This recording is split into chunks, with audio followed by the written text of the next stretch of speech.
que o gravando agora não fica mais com a bolinha vermelha, agora sim. Boa tarde a todos. Começar pedindo desculpa pelo atraso, mas a gente teve alguns probleminhas de informação cruzada. Então, a gente vai começar o nosso terceiro seminário. A gente, para quem está participando pela primeira vez, a ideia do seminário é a gente colocar a nossa comunidade um pouquinho em contato nesse tempo onde está difícil ter algum tipo de interação física. Bom, é uma maneira também de a gente colocar pessoas que talvez, mesmo sem a pandemia, não teriam tantas oportunidades de contato com outras pessoas, então a gente tem esse outro lado positivo. A gente ficou bastante feliz com o interesse pelos seminários, em particular, a gente já está com mais de 250 pessoas inscritas na lista. A gente está ficando com uma média aí próximo de 100 participantes por seminário, então a gente está bastante feliz que, aparentemente, a gente está atendendo uma demanda da nossa comunidade. Lembrando a todos, verifiquem sempre o link na página dos seminários, tá? O link vai mudar toda semana para evitar pessoas cometendo abusos em relação à sala dos seminários, e a gente está usando o Google Meet, pelo menos por enquanto, tem sido a solução que atende melhor a gente. Então, confiram sempre lá para evitar eventuais desencontros.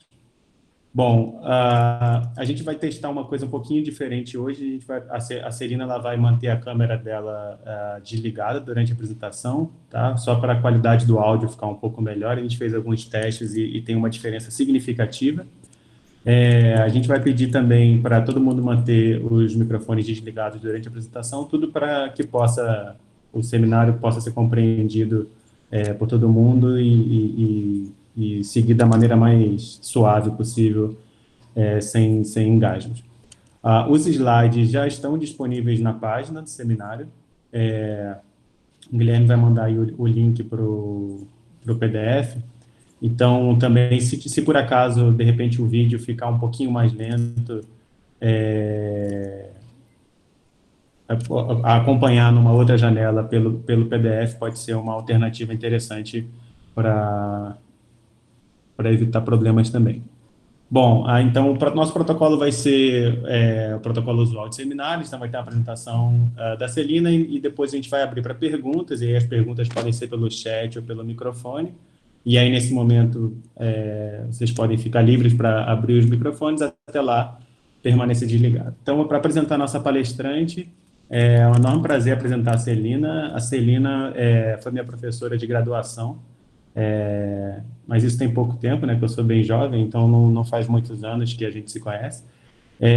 A Celina ela tem graduação e mestrado em matemática pela PUC, e também ela tem um mestrado pela UMIST, lá no Reino Unido, e doutorado em computação na UFRJ, com o Jaime, que está aqui presente também, e com o período de sanduíche em Waterloo. Ela também tem pós-doc também lá por Waterloo, e ela já atua durante a carreira toda dela lá na UFRJ. Atualmente ela é professora titular da COP. Os temas que ela trabalha são teoria dos grafos, algoritmos e complexidade computacional. Então ela trabalha com diversos problemas nessa área, alguns exemplos em reconhecimento de classes de grafos, problemas de partição, de cobertura, de enumeração, de propriedades em grafos. E ela é uma pesquisadora muito produtiva, né? Ela só em artigos em periódicos já são mais de 100, e também o número de coautores dela já está chegando nessa marca de 100 coautores. Ela orientou muitos trabalhos de mestrado e doutorado, só mestrado foram 20 alunos, e alguns desses trabalhos foram, inclusive, premiados em prêmios de tese e dissertações aqui do Brasil.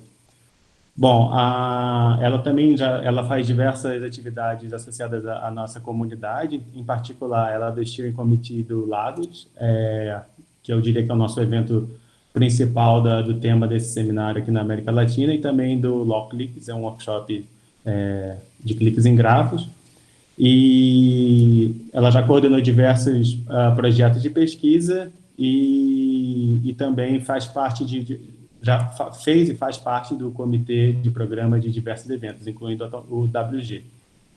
Bom, ela também é um exemplo para várias pesquisadoras mais jovens. Ela é uma das mulheres pioneiras de computação aqui no Brasil. Em particular, lá na COP, ela foi a primeira professora titular. Na nossa área de computação, ela foi uma das primeiras pesquisadoras 1A do CNPq. E ela também foi a primeira mulher a ganhar o prêmio Giulio Massarani de mérito acadêmico da COP. A COP, que é um instituto lá do FRJ, que é o principal centro de engenharia, que vai tendo quase 60 anos de tradição, é o principal centro de engenharia aqui da América Latina. Então, é um prêmio bastante prestigioso. Bom, a Celina, ela gosta muito de dicotomias, então não podia faltar, boa parte do seminário dela vai ser nessa direção. Eu acho que, só para encerrar essa apresentação, eu acho que a Celina, ela fomenta bastante o nosso espírito de comunidade do Brasil e da América Latina, então ela faz bastante coisa para integrar essas pessoas, não só nos eventos, mas também ela é conhecida por sempre tentar interagir com perguntas no final dos seminários, então é um prazer ter a Celina aqui com a gente, membro importante da nossa comunidade. Obrigado, Celina.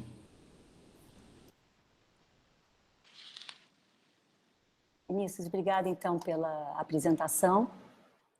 É um prazer estar participando dessa série da combinatória nos tempos do cólera, como bem, na verdade, do corona, né, Cláudia? Como bem Cláudia colocou no primeiro seminário. Eu quero você, o Guilherme, organizando, isso é um trabalho enorme, né, vocês organizarem.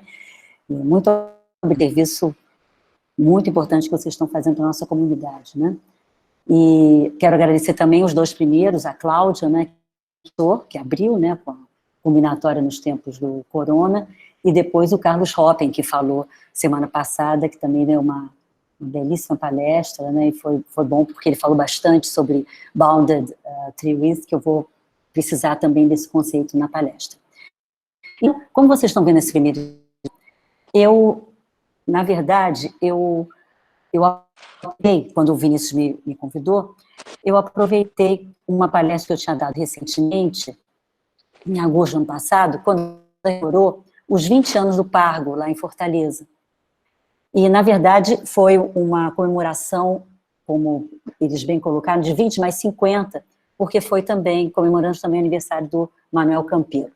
Então, na ocasião, já que nós estávamos nesse espírito de comemoração, eu então comemorei também os 40 anos né, que é talvez a nossa referência assim, principal, né? E aí, para comemorar esses 40 anos do The Guide, então eu botei esse título, né? The Complexity of Hard Problems 40 Years Later. Então, eu quero dizer esses 40 anos do livro do Gary Johnson. Então, o que eu fiz? Eu fiz uma junção de duas palestras, e agora eu vou, então, como eu tinha combinado, desligar a minha... Então, fiz uma junção de palestras. Uma primeira parte de uma palestra que eu preparei com a Luciana e com o Eduardo, e uma segunda parte de uma palestra que eu dei em 2017, onde nós comemoramos o aniversário do Jaime. Então, nessa primeira parte de tratabilidade e otimização, foi uma palestra que eu dei em 2016, no primeiro ETC, em 2016, no congresso da SBC. Na época, a gente estava sentindo, né, que a falta do David Johnson, né, então, de alguma coisa eu tinha que fazer, né, então eu convidei, eles também aceitaram, Luciana e o Eduardo, e nós preparamos uma palestra, onde a primeira parte era mais, como o Vinícius falou bem, que eu gosto muito, essa parte das dicotomias, né, então, eu falei um pouco do The Guide, do Ongoing Guide. Depois, foi muito que Eduardo, quando eu dei para ele a palestra na COP, e Luciana, eu dei com ela a palestra lá na SBC, no ETC, eles fizeram a segunda parte, que é muito importante, do David Johnson, sobre algoritmos experimentais e os DIMAX Challenges, dos quais o Eduardo participou várias vezes do Program Committee, né? E Luciana teve sala quando ela fez pós-doutorado lá na AT&T, do lado do David Johnson. Então, essas informações mais pessoais. Então, quando eu comecei a falar assim um pouco, uma coisa que me impressiona assim a respeito do David Johnson é que ele, tendo concluído o seu doutorado no MIT em 73, ele passou 40 anos na AT&T, ou seja, ele fez esse trabalho, esse legado, né, para a gente, na indústria, não é? Então, a gente fala que esses artigos maravilhosos, né, que eu destaquei 2, foram feitos down the hall, né? Então, aqui eu destaquei, tinha 2 fotos que eu queria mostrar. Eu tinha uma foto com o Knuth e uma foto com o Tarjan. Então, eu destaquei esses 2 artigos no Journal. Um no Science Journal de Applied Mathematics e outro na Science Journal on Computing. Esses 2 artigos mostram bem essa ebulição, né, desses novos temas de complexidade computacional nesse final dos anos 70, para mostrar o contexto quando surgiu o The Guide, né? Então, eu quero chamar a atenção também que, em relação ao Knuth, bem contemporâneo a essa época, tem o que eu chamo a primeira estrela do currículo Lattes do Jaime. Vocês sabem, né? Eu, além de estudar muito o livro, eu estudo muito o Jaime, né? Então, eu sei as estrelas do Lattes do Jaime, os 160 artigos onde ele tem, as 40 teses, que isso inspiram a todos nós, não é, Sula? A todos nós. Então,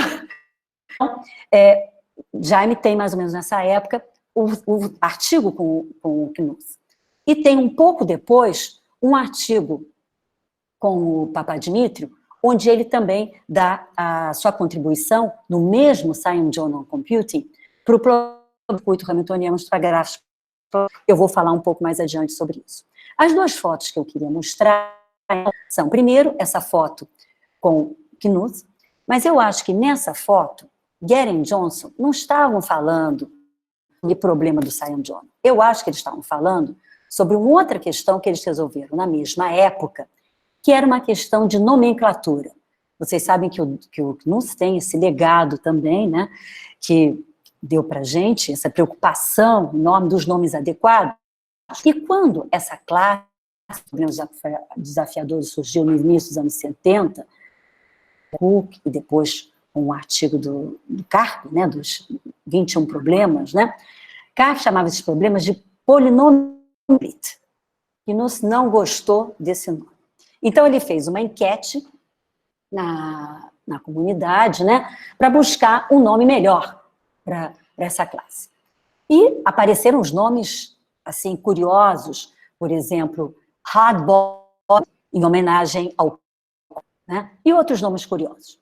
E ele dá crédito, um artigo que eu sugiro para vocês, é um artigo histórico, chama-se A Terminological Proposal, que aparece em 4, onde ele conta e dá crédito a Geren Johnson ao nome NP completo. Então, eu acho que é isso que eles estão conversando aí. A outra foto que eu tenho, essa foto com o Tarjan, então a gente vê Tarjan, Michael Gary e o David Johnson conversando sobre o problema de circuito hamiltoniano para os grafos planares. Eu não sei. 2 fotos que eu queria mostrar que são históricas dessa época, né, quando nasceu o livro, The Guide. Eu peguei essa declaração apaixonada, né, que eu acho, eu sou totalmente de acordo, né, que então o Lance Fortnall fez, né, nessa coluna, onde ele falou dos Great Books e falou o que todos nós temos que ter esse livro na estante, que é o livro mais importante que a gente tem. Eu não deixo de consultar esse livro nem um dia. O livro mais importante que eu precisava ter na minha casa na pandemia era o livro que eu não passo sem ele, né?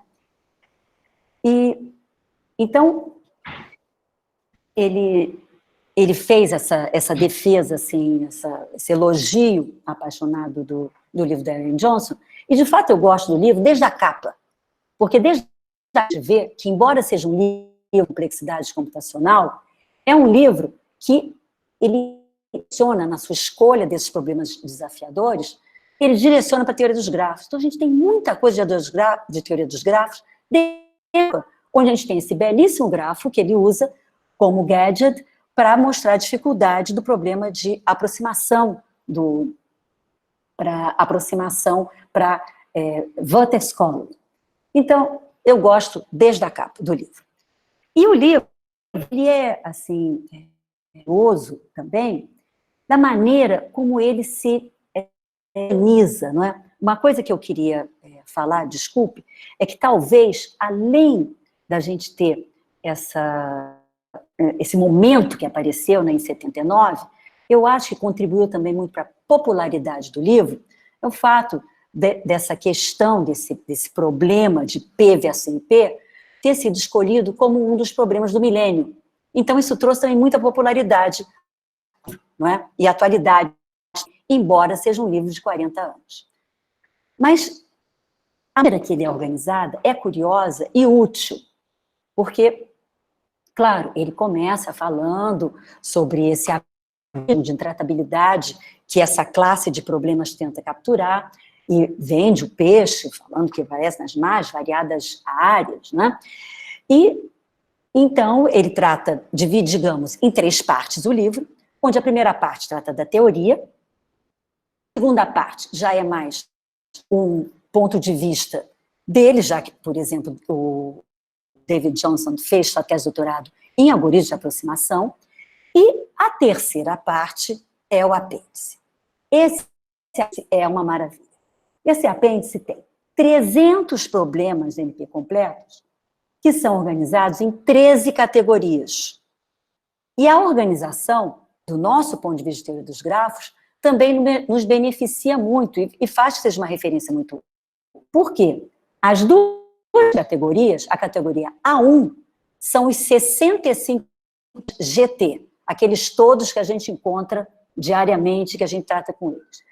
Seguida pela categoria do apêndice A, que são os de Network Design, onde estão também os que igualmente sempre estudamos, como Max Cut, Steiner Tree. Então, vocês veem que apenas nas 2 primeiras categorias do apêndice, nós temos quase metade, são problemas de grafos. E depois ele visita as mais diferentes áreas, ele tinha falado, né,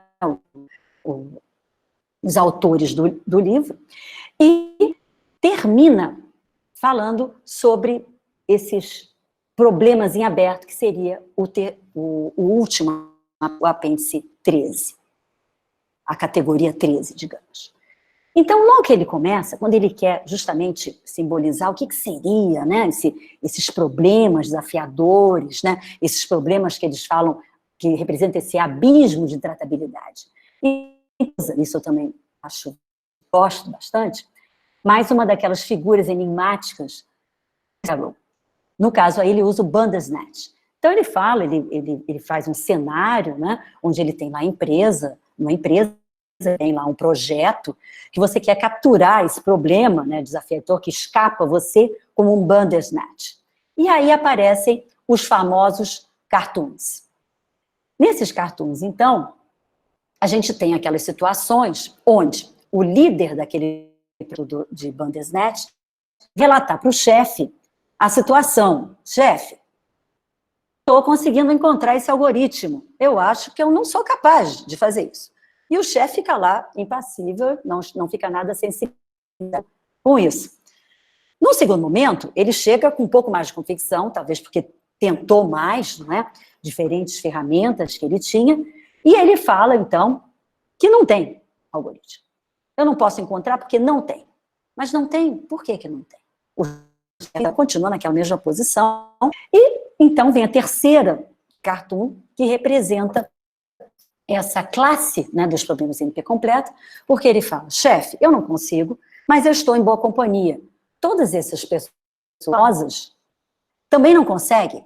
Essas pessoas famosas estão trabalhando em problemas que são equivalentemente difíceis. Eu tenho para provar agora um teorema que mostra essa equivalência, né? Então, esse é o terceiro cartoon. Existe também o Lost Cartoon. Esse cartoon foi não livro e foi apresentado pelo David Johnson quando ele deu a Knuth Prize Lecture.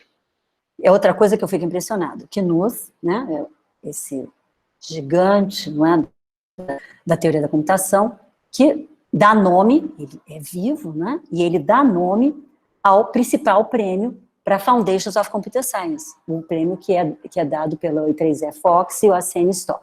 E o Knuth ganhou, desculpe, e então o David Johnson esse prêmio e ao dar a palestra, claro que ele falou do ponto de vista dele também aproximativos, e ele então adicionou um cartoon aos 3 que tinham no livro, que é um cartoon em homenagem aos algoritmos aproximativos.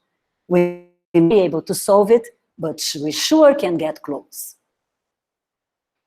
Eu, então, mostrei o meu ponto de vista quando fiz um pôster no encontro que a gente fez ano passado, para o Encontro Brasileiro das Mulheres Matemáticas. Então, nesse Encontro Brasileiro das Mulheres Matemáticas, eu encontrei, então, esse updated cartoon, onde é apresentada essas 3 situações. Temos, então, aqui essa líder do Bandersnatch Project, que relata para a sua que ela não era capaz de encontrar. Depois ela relata de uma maneira um pouco mais ação,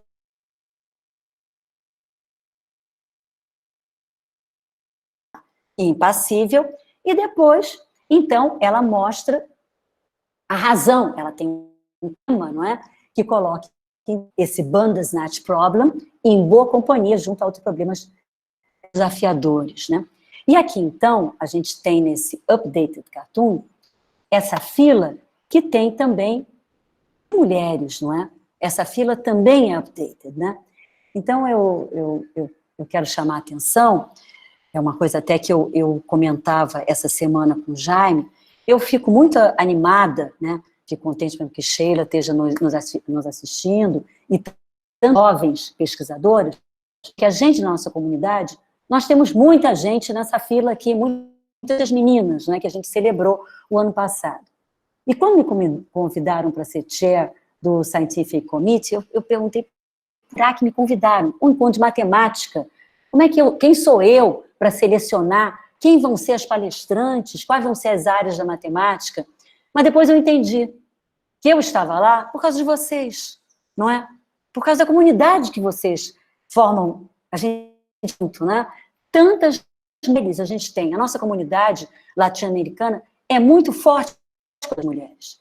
Então o resultado foi que no final, não foi eu que escolhi, foi escolhido no Program Committee, 10 palestrantes sênior no Encontro Nacional de Matemáticas. Nós tínhamos 2 da nossa área. Nós tínhamos a Valéria Paiva, que é bisneta do Alan Turing, e a nossa Yoshiko Akabayashi, que tinha acabado de ser na Academia Brasileira. E também nas jovens, nós tivemos várias palestrantes jovens, né? E tivemos também representada a nossa área com a nossa Prêmio L'Oréal, Ana Shirley Silva. Então, eu fico contente, faço aqui mais um agradecimento ao Vinícius e ao Guilherme, porque nós temos muitas mulheres falando também nessa série, inclusive semana que vem, que vai falar a Thaisa, não é? E depois, mais adiante, temos também a Carla falando, e muitas falem, mas temos muitas aqui nessa fila, muita gente presente, bem presente nessa comunidade. Voltando ao The Guide, ele termina, então, com esse apêndice, né, onde a última categoria, a categoria 13, são os em aberto. E ele lista, então, esses 12 problemas em aberto, né, vários aqui são até, temos bastante intimidade, como problema de coloração de arestas, né, ou problema de programação linear, ou problema de reconhecimento de números que estavam abertos há anos, né. Então, em 79, eram problemas em aberto. Eu gosto mais de olhar essa tabela, essa lista de 12 problemas, através dessa tabela. E, para explicar essa, primeiro tem que explicar o que é esse ongoing no guide. Esse ongoing foi necessário, por quê? Uma vez que Michael Gary e David Johnson publicaram o seu livro em 79, no dia seguinte o livro já estava desatualizado. Então vocês veem aqui que alguns do que a gente tem, os 12 problemas que estavam em aberto, e aqui tem outros problemas que eu vou explicar quem são. Nesses 12, no dia seguinte, estavam classificados em polinomial ou NP completo, tá bom? Então, David Johnson, mais uma vez, generosamente, né, dentro desse serviço, esse legado que ele nos deixou, não é? Ele, não há problema, vamos fazer o Ongoing Guide, que ele criou de 80 até 2005 no Journal of Algorithms, e depois disso também eu escolhi essa edição do Ongoing Guide para mostrar para vocês. Em 2005, a gente teve aquele momento histórico onde os 3 editores do Journal of Algorithms, que eram Knuth, Galil e Johnson, eles se mudaram, né? Saíram pisando duro do Journal of Algorithms e foram para o ACM Transactions, ou Novos Algoritmos, que eles fundaram em 2005. E a coluna do Ongoing Guide, que era publicada no Journal of Algorithms, passou publicada no ACM Taug, como a gente chama. Mas o que eu quero mesmo chamar a atenção aqui é coisa que eu acho extraordinária, uma das muitas coisas que eu acho extraordinária a respeito do The Guide. Me digam, como é que Gary e Johnson foram capazes de escolher uma lista de 12 problemas e saber que esses 12 problemas ele se dividir igualmente em NP completo e polinomial? Eu acho isso genial, né? Como é que eles fizeram isso? Então, vocês vejam que até a velocidade com que foram sendo classificados os temas, eles iam ficando sempre aquele empate, né? Um polinomial, um NP completo, né? Eu acho isso maravilhoso, né? Então, em 2005, a situação era 5 polinomial e 4 NP completo. No dia seguinte, em 2008, foi classificado como NP completo. E hoje, então, dos 12, a gente tem classificado 10, onde é 5-5. E do jeito que vai, pode bem ser que no final fique 6-6. Eu acho isso impressionante. David Johnson, à medida que ele foi vendo, sendo classificados os problemas, ele, desde a primeira coluna do Ongoing Guide, ele passou, então, a propor novos problemas, né? Então, por exemplo, coluna 1, esses foram classificados, ele já propôs na coluna 1 quem seria o seu problema. Problem of the month, que era que tinha saído naquela coluna do Ongoing Guide.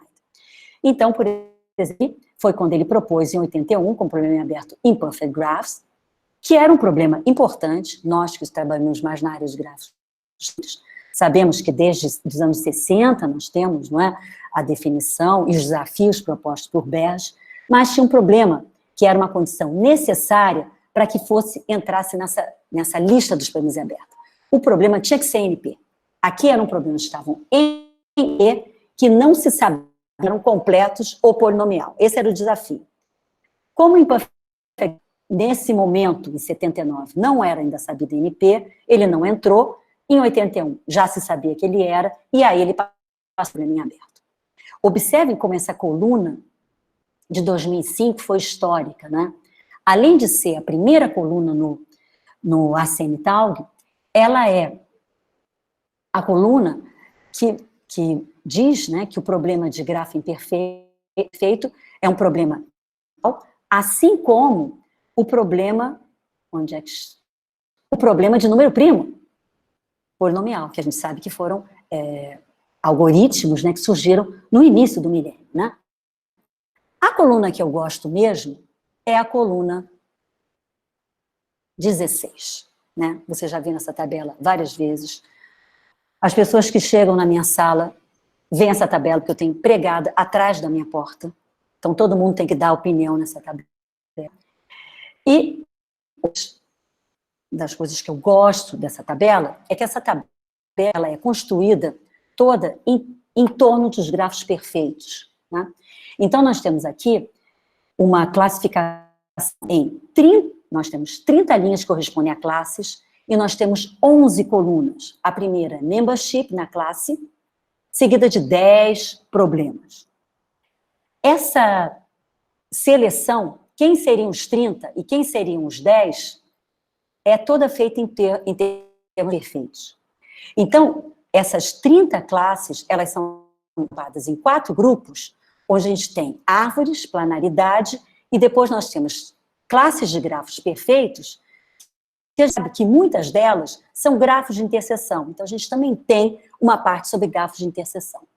E aí, na escolha dos problemas, naturalmente, os 4 primeiros são os 4 que definem os grafos perfeitos, né? Então, nós temos clique e número cromático, que são as que definem os perfeitos, e depois nós temos os problemas complementares, que são independent set e click partition. Então, são os 4 problemas que definem grafos perfeitos. Além dos problemas que, então, David Johnson selecionou, né, que seria a coloração de arestas, bem ao lado da coloração de vértices, né, e depois circuito hamiltoniano, dominating set, max cut, Steiner tree e graph isomorphism. Essa coluna, então, tem essas, a gente tem essas colunas, né, essa tabela, né, e ela tem o que a gente chama os puzzles dessa tabela. Porque as entradas, ok, mas até hoje nós estamos desvendando o que significa essa caption, o que David Johnson pensava na época, quando ele nos deu esse presente em 85, que é quando saiu, há 35 anos atrás, essa coluna. Porque nas entradas, além das entradas P para polinomial e N completo, ok, e muitos desses problemas já sabiam que estavam classificados desde o Gary Johnson, desde o The Guide, né, desde 79, GJ é The Guide, quer dizer que já estava no livro, né? Mas o que quer dizer esse P interrogação? Ele escreveu. P interrogação quer dizer que a gente consegue resolver em tempo polinomial por standard techniques.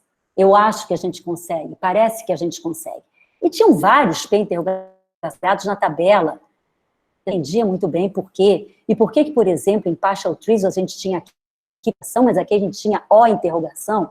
Então, só entender esses puzzles que ele nos colocou já é um desafio, né? Essas entradas, né? Além dos P interrogações, eles têm os problemas em aberto, né? E ele tem, nessa tabela, 71 problemas em aberto, dentro das 330 entradas. 71. Esses problemas em aberto, eles também têm uma gradação. Eles têm um único que mereceu uma exclamação, 330, que era o reconhecimento de grafos perfeitos. Ele colocou na legenda Famous Open Problem. Depois disso, a gente tinha 2 entradas O, que queria dizer aberto e parece que é difícil a gente resolver. Resolver é classificar, né, em polinomial ou NP completo. As 2 entradas O, então, na época, eram coloração de arestas planar e circuito hamiltoniano para grafos de permuta. E o resto todo eram esses O interrogações ou esse P interrogação, onde O interrogação queria dizer, segundo, deve ser fácil de resolver,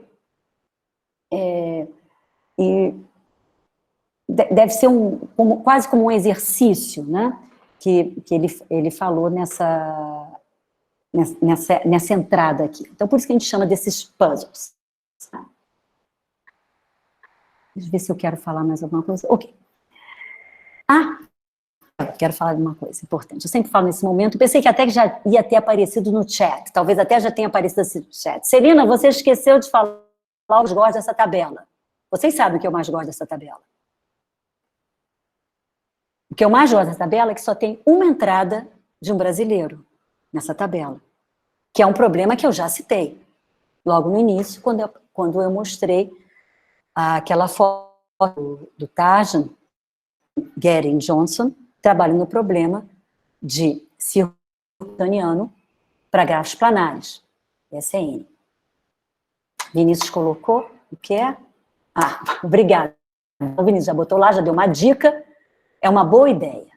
Então, essa entrada aqui é o artigo de Jaime, a segunda estrela do Lattes dele, né?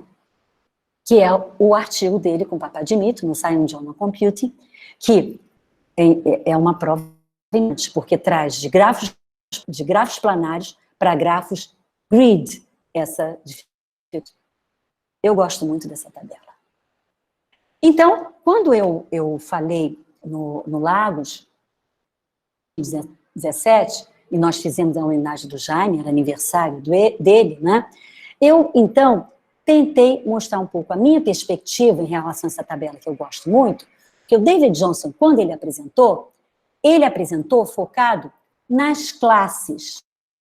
O título dessa coluna do Ongoing Guide era Graph Restrictions and Their Effect. Então, ele pegou esses problemas, todos os problemas que estão lá naqueles apêndices, né?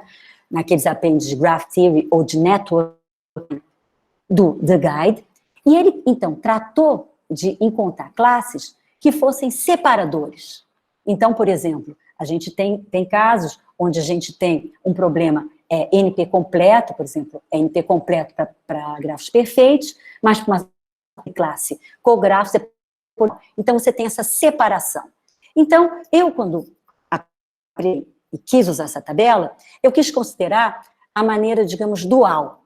Então, ao invés da gente ter essas classes então, que seriam separadas, não é? Eu pensei, então, em separar os problemas. Então, ao invés de focar nas classes, como David Johnson fez, né?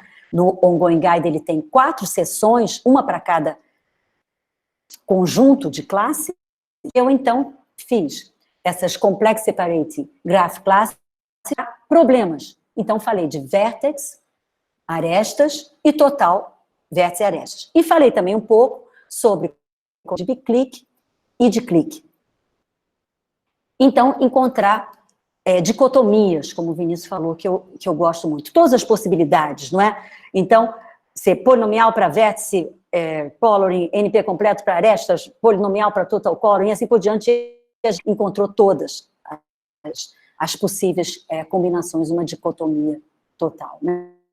Então, o que a gente queria era classificar em PNP completa esses problemas desafiadores e encontrar o que a gente chama essa dicotomia cheia, né? Classe de problemas, onde a gente é capaz de classificar todos, né? Encontrar tabelas onde a gente tem todas as entradas, polinomial ou NP completo. Então, e considerei esses problemas de coloração. Então, para mim, esse Ongoing Guide, né, essa 16, essa mensagem, né, de identificar esse problema interessante, casos de grafos interessantes, do ponto de vista de classificação e de separação, quer seja nas colunas, quer seja da tabela do David Johnson, ok? Então, aqui, eu vou colocar de novo a tabela. Essa tabela que tem 35 anos, ok? Então, o que eu fiz na época foi, uma vez apresentada a palestra em 2017, eu escrevi um survey para o Dan Lagos, né? Essa é a hora que a gente faz a propaganda, não é, Vinícius? Você solta aí no chat o Call for Papers para o Lagos 2019, que daqui a 2 semanas que é o deadline, não é isso, Vinícius, que a gente combinou? Ok? Então na época, 31 de maio, ok. Então, na época, eu fiz esse survey e atualizei a tabela. Eu devo dar crédito ao Alexander de Mello, meu aluno de doutorado, que, rigorosamente, participou comigo dessa atualização, mas eu devia também já ter aprendido isso com o David Johnson. Você escreve uma coisa, quanto mais uma tabela dessa, com 330 entradas, no dia seguinte ela já está desatualizada.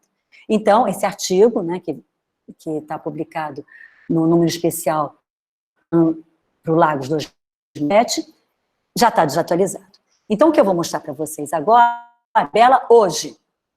É a tabela 35 anos depois, hoje. Então, essa é a atualização da... E aqui, eu devo dar crédito, além do Alexander, que continuou com a gente para atualizar essa tabela, eu tive o privilégio, como já falei anteriormente, quando citei o Encontro Brasileiro das Mulheres que nós tivemos essa visita da Ana Shirley o ano passado. Ela passou talvez 2 semanas com a gente no Rio. Então ela chegou na minha sala, mostrei logo lá a tabela que eu tenho lá na parede, tudo. A Ana Shirley tinha vindo, convidada pela Diana Sasaki, né? Nesse contexto, tanto do encontro, a gente foi uma coincidência de 2 eventos, e a Ana Shirley generosamente ficou para os 2. Então a gente teve o Encontro Brasileiro das Mulheres Matemáticas, então, L'Oréal, Diana, do L'Oréal, Ana Shirley, muito bom. E tivemos também o Brasil-França, onde a gente fez a homenagem ao Frédéric Maffei. As 2 fizeram, né, em Grenoble, tanto Diana quanto Ana Shirley, e Ana Shirley participou também. E a Ana Shirley chamou a atenção, uma coisa que eu não tinha me dado conta. Celina, vamos fechar essa coluna de Steiner Tree. Porque a coluna de Steiner Tree, ela tem esse espelho de interrogação, que não é possível. Ele falou que a gente vai resolver isso. Tem interrogação, ele já até deu a dica, ele não botou um O em interrogação, que é resolve. Ele falou que era polinomial por standard techniques. Então, é uma coisa que deve ser simples. E, além disso, na coluna de Steiner Tree, a gente só tem uma entrada. Então, o que a gente fez foi classificar Steiner Tree para Undirected Path como NP completo e fechamos a coluna de Tree. Mas deixa eu perguntar, Celina, que deu os pontos, os P interrogação. Os P interrogação foi um dos puzzles que a gente conseguiu resolver, né? Porque agora a gente entende o que os P interrogação queria dizer. Naquela época, 35 anos atrás, essas partial K-trees, que hoje nós conhecemos como essa classe dos grafos com bounded tree width, ela não era tão estudada. Então, hoje, a gente já tem, por exemplo, aquele survey maravilhoso do Bodleian, onde ele mostra que várias linhas aqui, várias classes, são subclasses. E aí o que a gente se deu conta é que as linhas onde apareciam os P interrogação são exatamente as linhas que são subclasses de partial K-trees. E, portanto, sim, a gente tem algoritmos por standard techniques, a saber, por programação dinâmica. Então, quais são essas classes aqui? Além, então nós temos árvores, bandwidth K, não, ainda é um mistério para nós, por que o David poderia K aí, mas temos algumas outras onde aparecem os P interrogação, o Halin, Counterplanar, Alterplanar, Series Parallel, que então são classes onde vão ficar toda a coluna, a linha inteira vai ficar P, porque elas são subclasses de partial K-trees. Nós temos 8, sim, que são exatamente 8 linhas onde apareceu P interrogação. Então, com isso, a gente fechou todos os P interrogações. Obrigada, Guilherme. Ele está falando sobre as entradas, ok? Quem são essas entradas? Obrigada. Então, com isso, só sobrou essa entrada que ficou NP completo.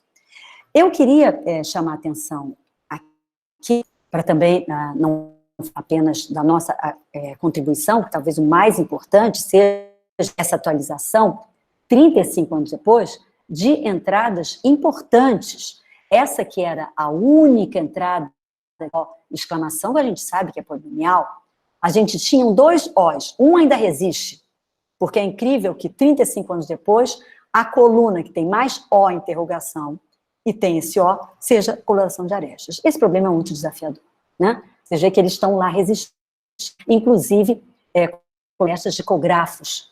Eu me lembro uma vez, eu dei em Fortaleza, quando eu saí, a gente tem um algoritmo polinomial para cografos, no fim não estava, tinha algum detalhe que não estava, não sei como a gente não consegue resolver essa entrada aqui. Se bem que eu gostaria que essa entrada aqui fosse NP completo, porque aí confirmaria essa intuição que a gente tem, que as linhas que são todas P's são subclasses de partial K. Não sei, mas vamos ver. São coisas que a gente vai entendendo assim mais. Então, agora o outro O fechou, que é Hamiltonian Circle para permutação, para grafos de permutação. Tá?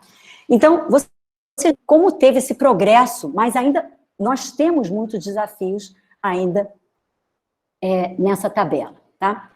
Agora, o que eu queria também apresentar, não sei se vocês sabem, se vocês também querem se manifestar no chat, nós temos mais 2 entradas que são devidas a...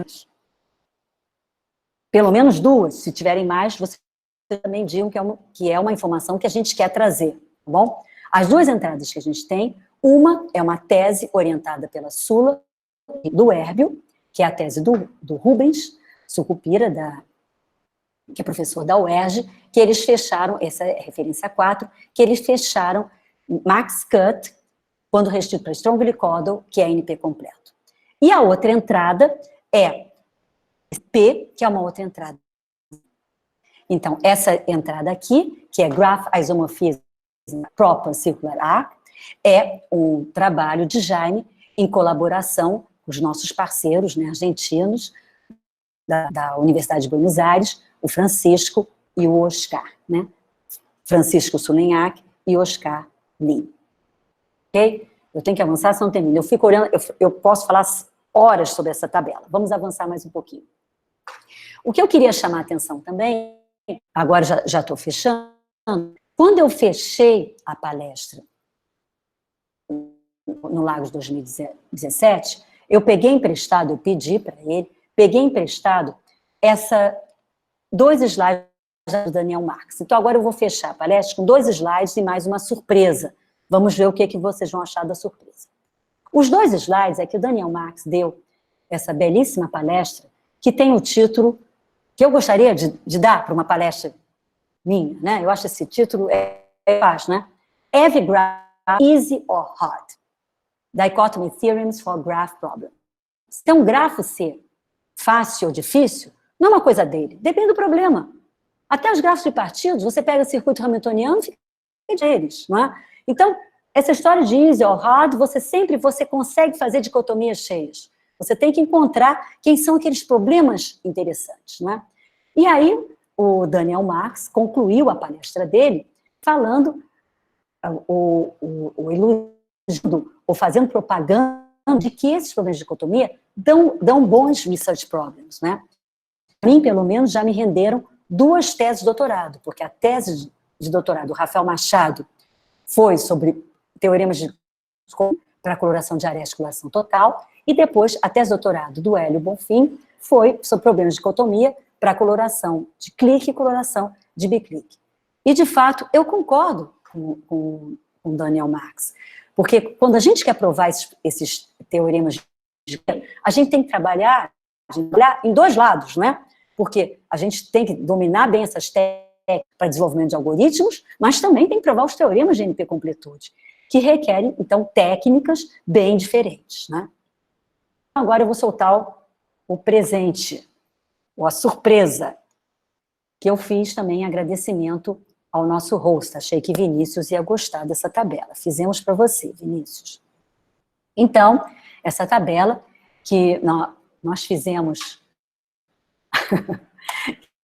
então, em colaboração, né, com Shirley, que justamente nos trouxe também, que ela sabe muito, né, de complexidade parametrizada, um ano com eles lá em Fortaleza, não é?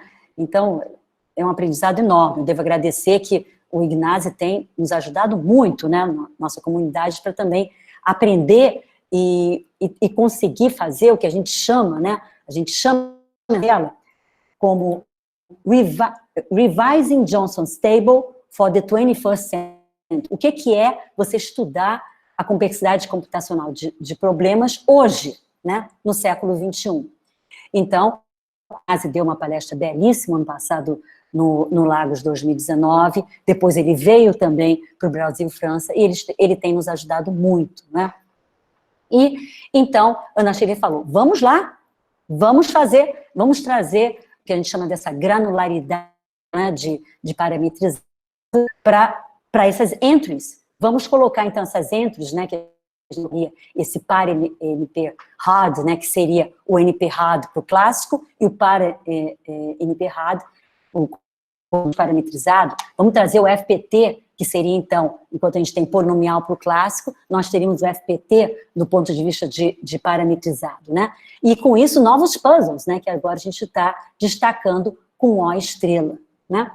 Então, agora, como já cheguei às 3 horas, eu acho que eu vou parar por aqui. Eu teria mais coisas para falar sobre essa tabela. Também é um artigo que a gente está escrevendo, e eu não sei que daqui a pouco Diana, Ana Shirley e Alexandre vão falar, já tá bom, Celina, que você já está contando assim muita coisa. Mas a gente já queria não só divulgar essa tabela, que seria a nossa, digamos, resposta, né, para a tabela do David Johnson, 5 anos depois, vou também convidar vocês a ajudarem a conferir, que é incrível como a gente, conferindo com mais cuidado, a gente achou problemas, é por isso que a gente tem umas entradas aqui que a gente colocou alinhado. Mas, Celina, tá classificado no Ongoing Guide como polinomial, mas ele coloca como referência Private Communication. Algumas Private Communication que apareciam também no Gary Johnson, porque vocês também têm que ver assim, o contexto da época, aquela ebulição de problemas completos, e muitos entraram como Private Communication no The Guide, mas a gente depois encontrar referências. Mas alguns ainda a gente está procurando e convidamos vocês a nos ajudarem também nessa tarefa, para a gente ter assim uma tabela bem completa.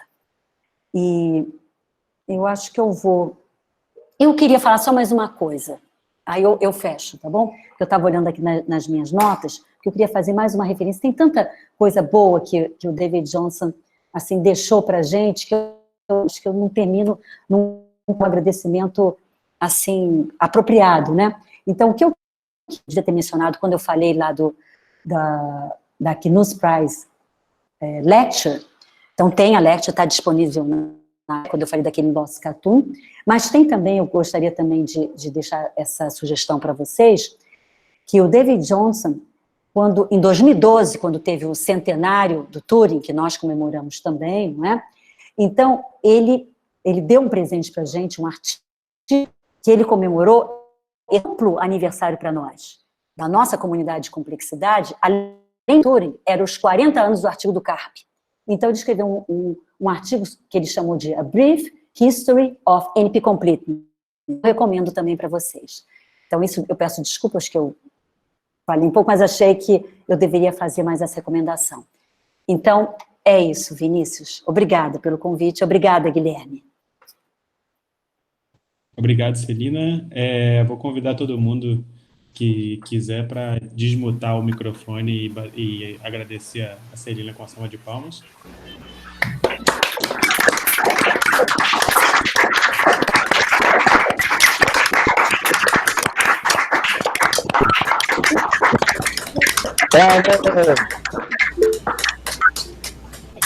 E agora a gente tem tempo para algumas perguntas. Já tem até uma pergunta aí no chat, Celina, se você puder dar uma olhada.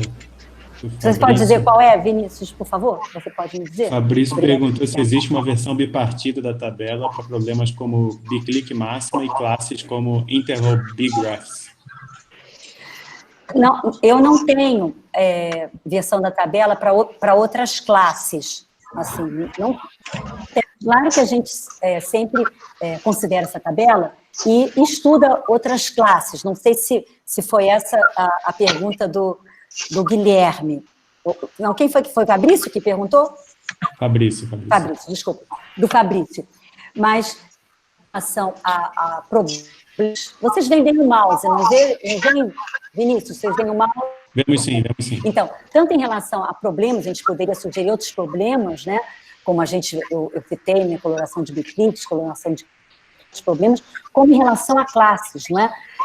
Por exemplo, uma classe que eu posso mencionar, só para mencionar um outro trabalho também que foi feito na nossa comunidade, uma coluna que deu bastante trabalho para a gente, ainda está dando, essa coluna de clique parcial. E a gente tem um trabalho que Fábio, Márcia, Fábio eu me refiro, Fábio Proti, Márcia Serioli, Web Faria, eles fizeram com Bruce Reed, né, onde eles tratam da dificuldade mais para planar, interseção, eu acho que é degree case, né, Alexander? Bom, Alexander pode, por favor, confirmar aí no chat, ou Diana, ou Ana Chile. Mas, sobre o caso, a gente tem classes também que a gente consegue definir, mesmo porque entradas aqui também é uma entrada que ficou muito fácil, porque no Get Just a gente tem, assim, tanto private como manuscripts, então, às vezes, você provando a MP-completude de uma subclasse é até um resultado mais forte, né, tanto para planar como para DBK. E a gente pode, então, melhorar o crédito que a gente dá para alguma dessas entradas. Não sei se eu respondi a pergunta do Fabrício. Sim, tudo respondido, sim. Obrigado. Muito obrigado, professora. Ok. Eu tenho perguntas também, né? Porque eu sempre tenho, não é, Vinícius?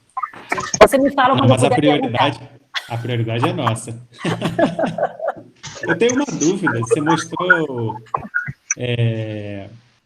se eu não me engano, era na versão atualizada de 2005, no slide que tinha a versão atualizada de 2005 dos problemas em aberto, né? Que eles adicionaram alguns problemas a mais. Aí o último aí, o Shortest Vector Analysis, está entre aspas o NP completo. Por que está em aspas? Você me pegou. Eu não sei, eu não me... Vinícius. Aí a gente teria que olhar lá. Mas foi bom, tá? Porque também vocês podem tentar, e eu recomendo, porque eu destaquei aqui apenas 2 colunas do Ongoing Guide, né? Aquela coluna quando o Ongoing Guide migrou, né, do Journal of Algorithms para a CNTAL, e é uma coluna também de revisão, então é uma coluna bem útil, e depois a coluna do Glass Restrictions, que é a coluna 85, que apareceu antes, né, no Journal of Algorithms. Mas o que eu queria chamar a atenção é que, às vezes, não é muito fácil vocês encontrarem essas colunas.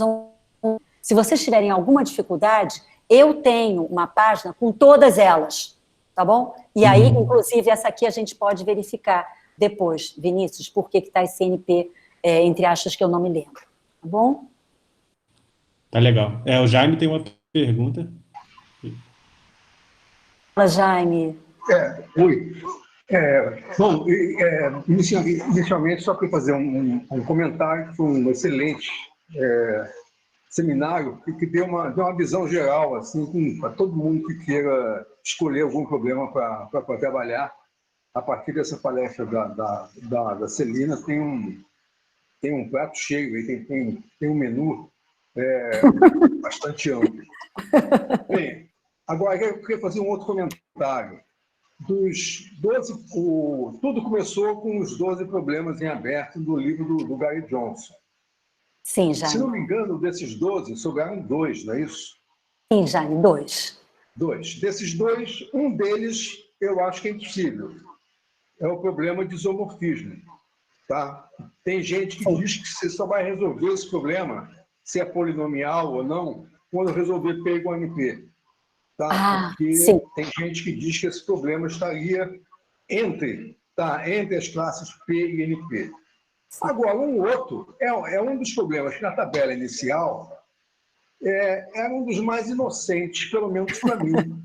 Era um problema de scheduling de 3 processadores. Problema simples de dizer, é um problema de scheduling, gente, tá? E, no entanto, ninguém faz nada com esse problema em relação a resolver a complexidade dele. Foi resolvido. Inicialmente, esse problema era feito para não 3 processadores, para N processadores. Aí foi provado que NP completo, para N maior que 3. Tá, aí sobrou 3 processadores. O enunciado desse problema é muito simples. Ele pode ser transformado num problema de grafos de uma maneira muito simples também. Bom, é isso. É o único comentário que eu queria fazer. Quem gosta de scheduling, por exemplo, é um prato cheio. Quem gosta de grafos também. Obrigada. Como Rosiane, por exemplo, não é, Jaime? Que é a nossa... Pois é, eu pensei nela. Aliás, eu também. ela começou a trabalhar nisso. Mas só que esse problema é meio... Né? Bom, é isso aí. Obrigado. Obrigada, Jaime, obrigada. Alguém tem mais alguma pergunta? Eu tenho mais, mas eu não quero monopolizar, não. Vinícius, eu poderia, não sei se eu poderia, não sei também se eles ainda estão aí assistindo, um dos meus coautores, não é, na tabela aqui, não sei se eles gostariam de fazer algum comentário, Ana, Diana ou Alexander, seria ótimo vocês também fazerem algum comentário, afinal, vocês sabem muito mais dessa tabela do que eu. Ana, vamos lá, Ana, por favor. Eu estava esperando, na verdade, estava como Vinícius, né, esperando um pouco perguntar. Não, eu estou gostando muito, né, eu, na verdade, queria agradecer a Celina por ter feito esse convite, porque quando eu assisti a primeira palestra dela falando sobre, quando ela veio, né, ano passado, a primeira coisa que eu perguntei, né, que eu fiquei na cabeça, como é que fica isso, essa complexidade de FTP, né? E aí ela veio e me comprou, e disse, olha, vamos ver. E está sendo muito legal, o Alexandre está, poxa vida, está ajudando demais, assim, se não fosse ele, não faria metade das coisas aí cobertas, e realmente traz coisas perguntas bem interessantes. Talvez valesse a pena só comentar, né, Celina, acho que eu esqueci de dizer, é que a tabela está sempre parametrizada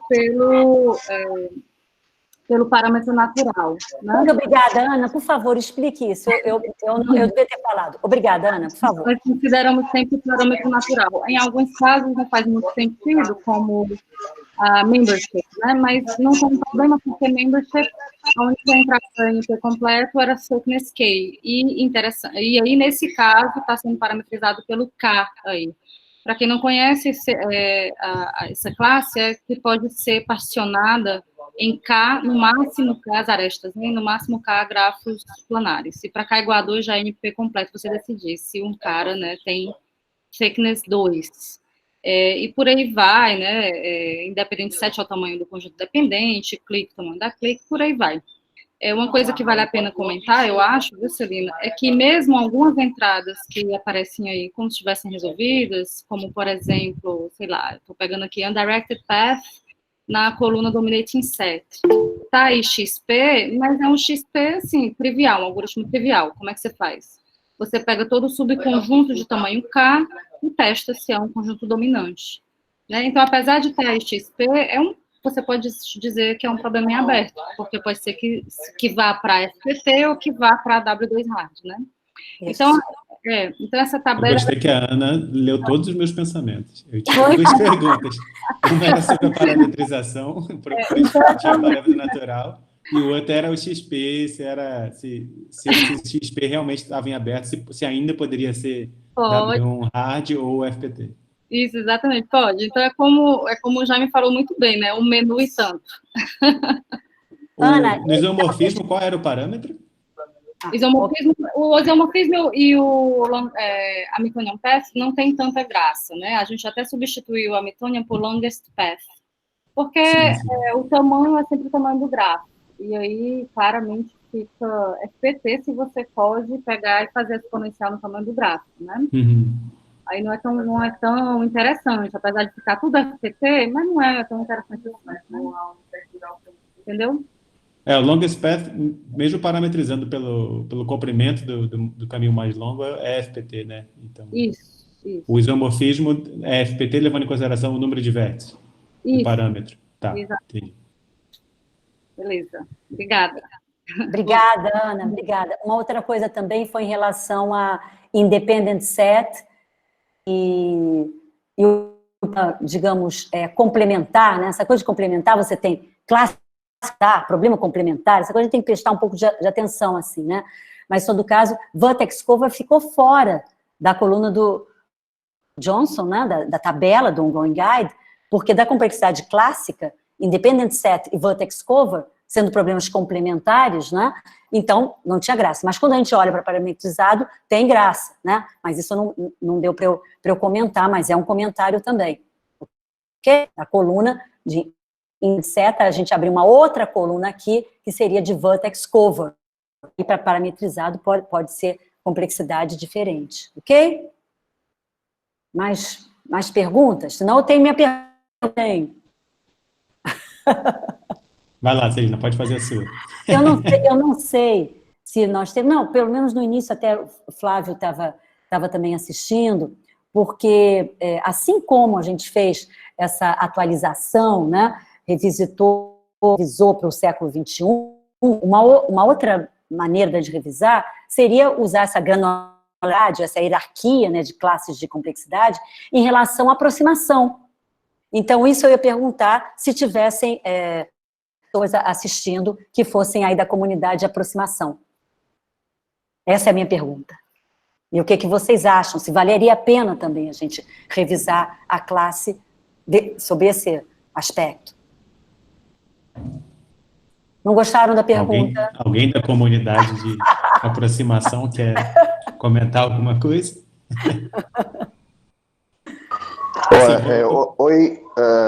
Oi, aqui é o Rafael. Obrigada, Rafael, obrigada. Sim, por favor. Oi, boa tarde, então, para todo mundo. Então, excelente apresentação, professora Celina.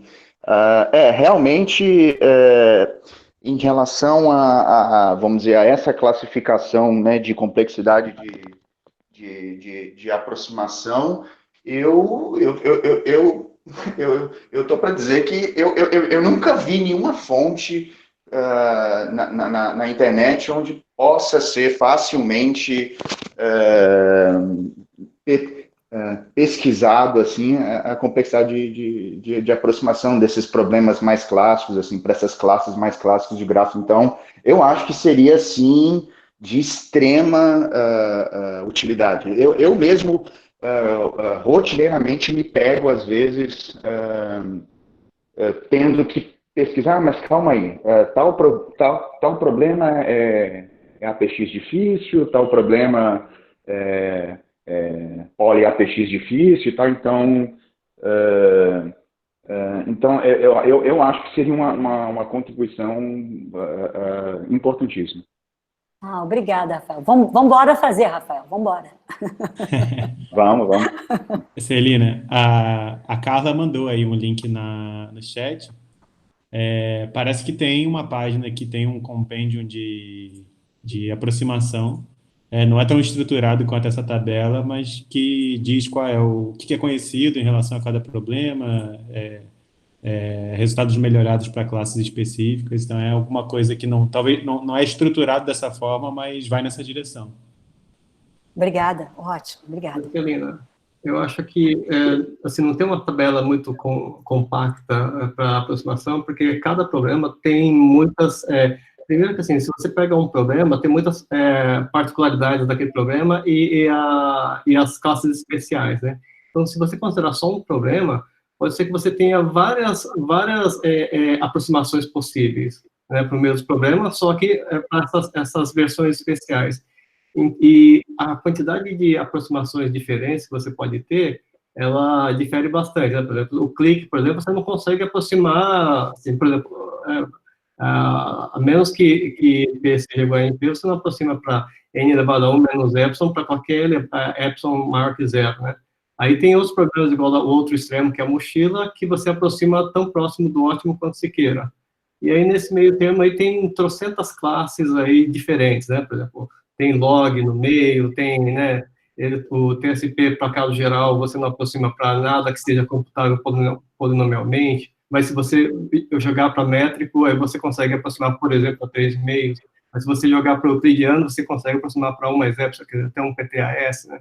Então, tem as diferentes classes né, especiais para cada problema. Então, isso faria uma tabela gigantesca. E talvez só para um problema teria uma tabelinha mais específica. Então, acho que em aproximação para problemas de empacotamento, você consegue fazer uma tabela razoavelmente com várias classes, aí, né, para quadrados, para situações particulares, sabe? Então, tem coisas...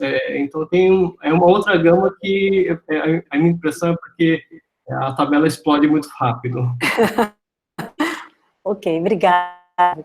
Ou talvez encontrar só, selecionar algumas, né? Sim. Para uma certa nível de dificuldade, né? De ser mais fácil, mais difícil, né?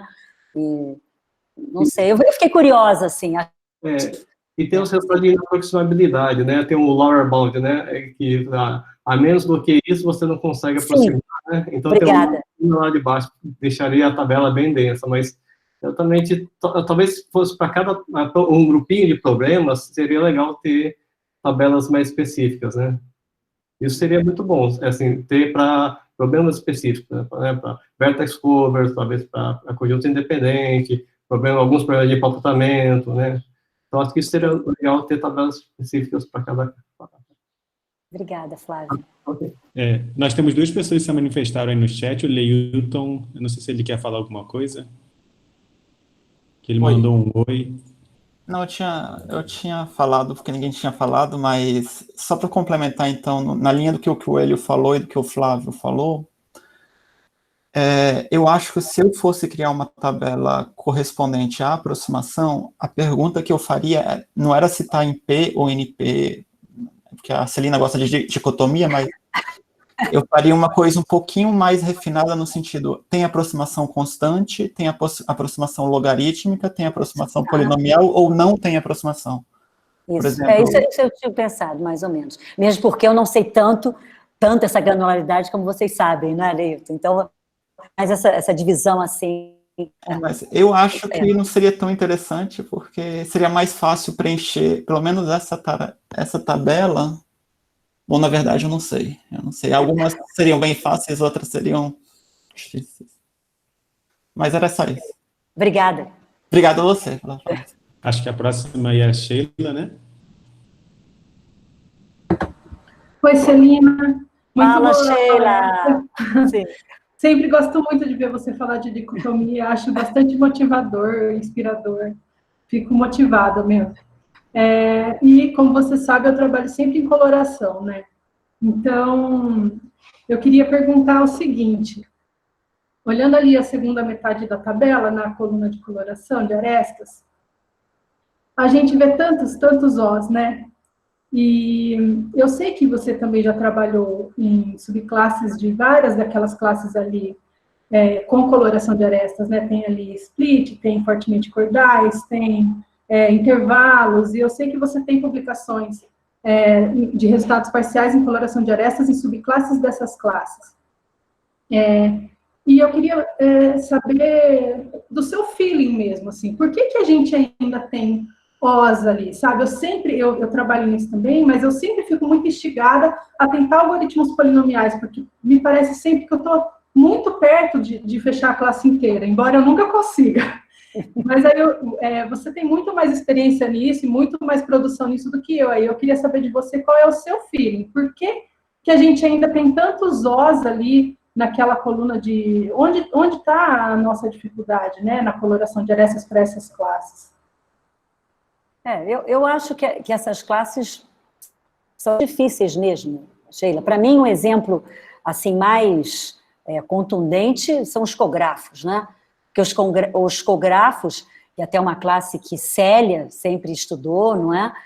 Até ela tem os resultados mais importantes que são de Célia, né? Então, a gente tem aquele primeiro quando a gente pensa na quando a gente pensa no cografo, a gente tem aqueles multipartidos completos, né? Que são resolvidos pelos overfull, né?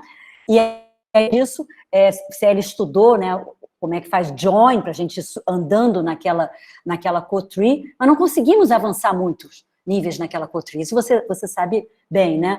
Então, os cografos, a gente deveria não resolver no sentido de provar que é polinomial, mas pelo encontrar o que seria também bem surpreendente, ter algum problema, que é aquela história que o Daniel Marx fala, né? Que todo grafo é fácil ou difícil. Você tem que encontrar o problema que vai fazer ele difícil. E talvez coloração seja o problema difícil para cografos, que aí seria o que vai aparecer o N aqui. Eu acho que seria um grande resultado, né? Porque ele está escapando e já teve muita gente trabalhando e sempre... Ou então não tem que usar aquela cotree, mas a gente não sabe pensar do cografo de outra maneira, né? E por outro lado, que aí o que eu tenho olhado mais, né, em termos de subgrafos de classe de grafos cordais, que aí quase todos os Os são subclasses de grafos cordais, né, porque algumas estão aqui em cima e outras estão aqui embaixo, né, porque aqui a gente tem de interseção, né, que moram entre intervalo e cordal, né, são todas subclasses, e aí a gente acha também que a condição overfull deveria funcionar, mas não conseguimos fazer ainda nem para, não estou dizendo intervalo, proper interval não conseguimos ainda. Talvez seja direto mesmo para proper. Então, Sheila, eu peço desculpa, eu deveria com vocês mais em relação à tabela, mas realmente essa coloração de arestas, e é por isso que a gente tem, porque a gente não pode parar, né, e essas outras teses que eu tenho orientado, a gente tem tentado misturar um pouco, né, então feito coloração total, coloração de biclique, coloração, para a gente entender mais um pouco essas dicotomias e as classes, né, mas em termos, então avançamos muito em relação com o que a gente tem em relação de arestas, né. O Leandro Zatesco fez recentemente uma bonita tese, né, como também, não é? E a gente avançou, mas em relação a esses O interrogação, não avançamos muito, né? Não sei se respondi, Sheila, mas é isso que eu... Obrigada, Celina. É a sensação que eu tenho também.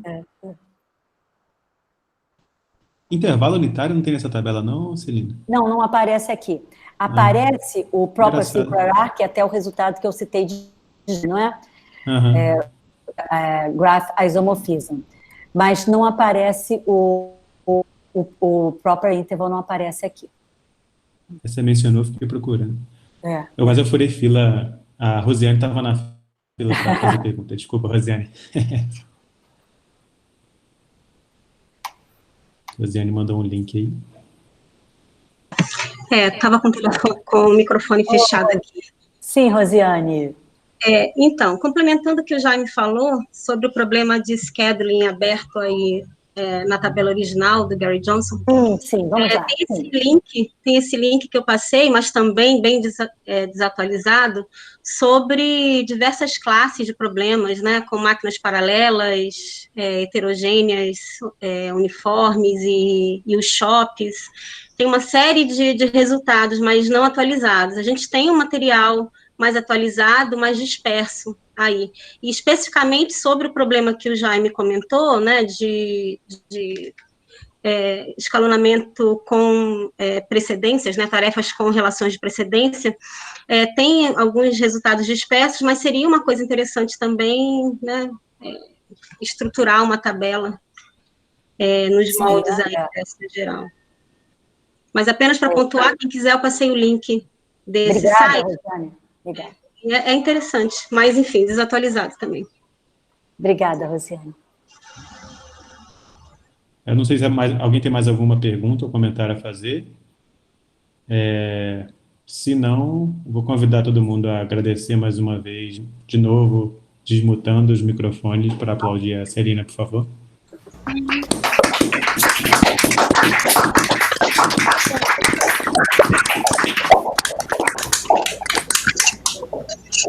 Obrigado, Celina. Com isso, a gente encerra. Pedir para o Guilherme encerrar a gravação e a sala fica aberta aí se alguém quiser trocar mais alguma ideia, conversar sobre mais alguma coisa. Obrigado a todos pela participação. Muito obrigada. Okay.